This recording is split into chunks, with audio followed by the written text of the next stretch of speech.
Assam police AB UB কাটাপ কিমান যাব বা ড্ৰাইভিঙৰ কাটাপটোৰ ওপৰত আপুনি কি ক'ব বিচাৰে বা ড্ৰাইভিঙৰ কিমান পালে আপোনালোকে পাছ কৰিব সম্ভৱ হ'ব বা মিলিটাৰী এফেক্টেড এৰিয়াবিলাকৰ কাটাপ কিমান যাব এই বিষয়ে মই আপোনালোকক বিতংভাৱে জনাম এই ভিডিঅ'টোত। এতিয়া কথাটো হৈ গ'ল, যদি সবচে প্ৰথম যদি ইউবিৰ কথা পাতিব যাওঁ, আপুনি ইউবি কিমান নাম্বাৰ পালে আপুনি পাছ কৰিব পৰা সম্ভাৱনাটো আছে। চাওক দেই, কোনো এটা ডিষ্ট্ৰিক্টক খাটাং কৰিব পৰা নাযায় যে ইমান পালে আপুনি পাছ কৰিব পাৰে, কিন্তু এটা কেণ্ডিডেটৰ মাৰ্কৰ অনুসৰি আমি এটা কথা সিদ্ধান্ত ল'ব পাৰোঁ যে তেওঁ কিমান নাম্বাৰ বেছি পাইছে আৰু পাব পৰা সম্ভাৱনাটো কিমান যথেষ্ট পৰিমাণ আছে।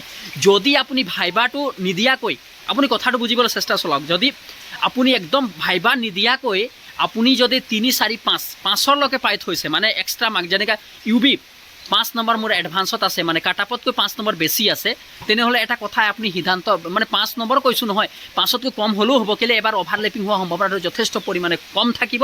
সেইকাৰণে যদি মই ভাবিছোঁ 3তকৈ ওপৰ হ'ব লাগে, মিনিমাম 3 বা কম থাকিলেও হৈ যোৱা সম্ভাৱনাটো থাকে কোনোবা ডিষ্ট্ৰিক্টৰ। প্ৰত্যেকটো ডিষ্ট্ৰিক্টৰ বেলেগ বেলেগ কাষ্টৰ অনুসৰি তেওঁলোক কাটাপ যায়। ইউআৰত অলপ প্ৰব্লেম আহি যায়, কেলৈ ইউআৰত 3, 4, 5 মান লাগিব। OBC বা SC বিলাকত অলপ কম থাকিলেও হয়, মানে মানি লওক যদি ইউবিত আপোনাৰ মাৰ্ক কাটাপতকৈ 3, 4 মান যদি বেছি আছে, তেনেহ'লে আপোনাৰ নামটো অহা সম্ভাৱনাটো যথেষ্ট পৰিমাণে আছে। এইটো যথেষ্ট পৰিমাণে আপোনালোকৰ থাকিব। কিয় মই কৈছোঁ অভাৰলেপিং হোৱা সম্ভাৱনাটো নাথাকে। আপুনি য'তে থাকে ইউবি যদি হয়, আপোনালোকে ইউবি কাৰণে চেষ্টা চলিছে যে ইমান মাৰ্ক লাগিব, ভাইবা এড কৰি আপোনালোকে কিমান হৈছে কমেণ্ট কৰি জনাব। এতিয়া কথা পাতিছোঁ যদি এবিৰ মই কথা পাতিব যাওঁ, চাওক এবিৰ আপোনাক কিমান পালে ফাইনেল হৈ যাব মই আপোনাক কৈ দিছোঁ দেই। এবিত আপুনি মই কৈছোঁ 2 নাম্বাৰতকৈ ওপৰ পাইছে বা 3 নাম্বাৰতকৈ ওপৰ পাই থৈছে, 2, 3 মিনিমাম 3 ধৰি লওক। ইউবি কাষ্ট মানে ইউআৰৰ কাৰণে মই ভাবিছোঁ 3তকৈ 3 মান লাগিব।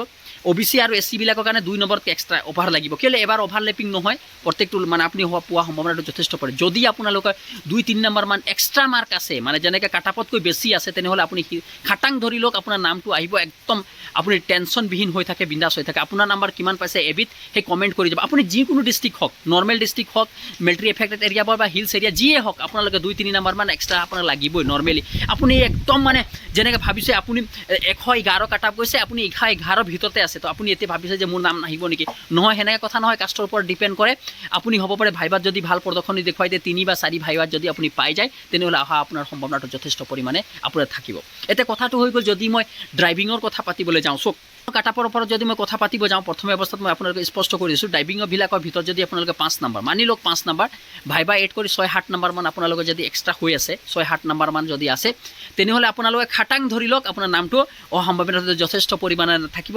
কিয়নো ড্ৰাইভিঙৰো এবাৰ কি হ'ব, গোটেইকেইটাতে এবাৰ আপোনাৰ ড্ৰাইভিঙৰ ল'ৰাবিলাক একেবাৰে পাছ কৰা নাই, আপোনালোকে জানে নে নাজানে নাজানো, ড্ৰাইভিঙৰ ল'ৰাই নাই একেবাৰে। মই 1:5 মাতিছিলোঁ বুলি কৈছিলে, তাৰপিছত একেবাৰে 1:2 হৈছে, 1:2 আছেনে নাই এতিয়া কোনো ভৰসা নাই। এইবিলাক যিবিলাকে বটমেন আছে, বটমেনতো মই মোৰ শুনামতে, মই জনামতে 90টা নে 92টা ল'ৰা টোটেল মান আছে। এইবাৰ বটমেনবিলাকৰ ডাইৰেক্ট ফিক্সেই আছে, যিকেইটা অলপ ভাল নাম্বাৰ পাইছে তেওঁলোকে পাই দিব। APRৰ কথা পাতি সেইটোৱে 3, 4, 5 নম্বৰ মান যথেষ্ট বেছি লাগিব, ল'ৰা হওক বা ছোৱালী হওক, ছেইম কাটাপ একেই থাকিব। তেওঁলোকক ভয় কৰিব দৰকাৰ নাই, প্ৰয়োজনীয়তা নাই। অলপ যদি বেছি ভাল দিছে, যাৰ নাম্বাৰ কম আছে তেওঁলোকৰ কাৰণে আপোনালোকে এটা মনত কথা ভাবি ল'ব, আপোনালোকে যিবিলাকক কম নাম্বাৰ আছে তেওঁলোকে ভাইবা ভাল কৰিছে, তেওঁলোকে ভাইবা যদি ভাল হৈ গৈছে, তেওঁলোকৰ সেইটো কাৰণে টেনশ্যনবিহীন হৈ থাকক আৰু এবাৰ অভাৰলেপিং নহ'ব। সেইকাৰণে ভয় কৰিবলৈ কোনো প্ৰয়োজন নাই। তেতিয়াহ'লে ধন্যবাদ। ভিডিঅ'টো ভাল লাগিলে অন্য গ্ৰুপত শ্বেয়াৰ কৰিবা, চেনেলটো ছাবস্ক্ৰাইব কৰিব নাপাহৰিবা।